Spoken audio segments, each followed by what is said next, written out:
Hey there, friends. In this video, I'm going to be showing you how to mute a clip inside of DaVinci Resolve.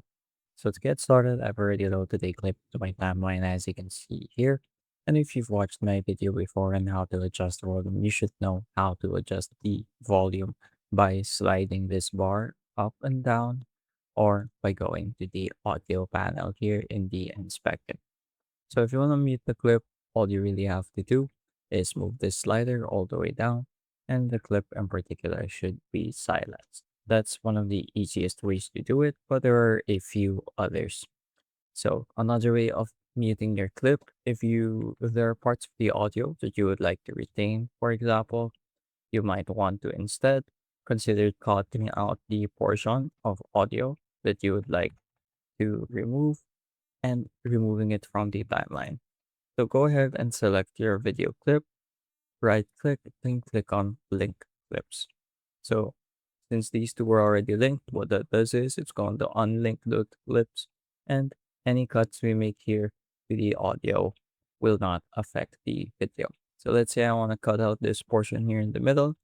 I'm going to go ahead and select that, then hit backspace on my keyboard. So as you can see, I've muted a section of the clip without affecting the others. So if we listen to this part, there is no audio whatsoever.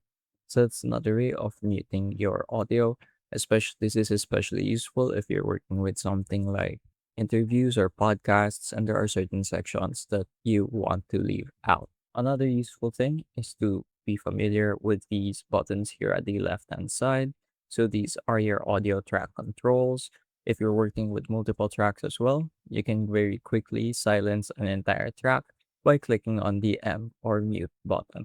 As you can see, as I mouse over it, it says mute track. So if I go ahead and click that, it doesn't matter where I play the video, as long as the audio is on this audio track, it shouldn't be heard. It should be successfully muted. So as you can see here, zero audio whatsoever, even in the areas where there's an audio waveform. So those are three of the most common ways to mute clips in DaVinci Resolve. I hope I was able to teach you something new and something useful. And as always, thank you for watching.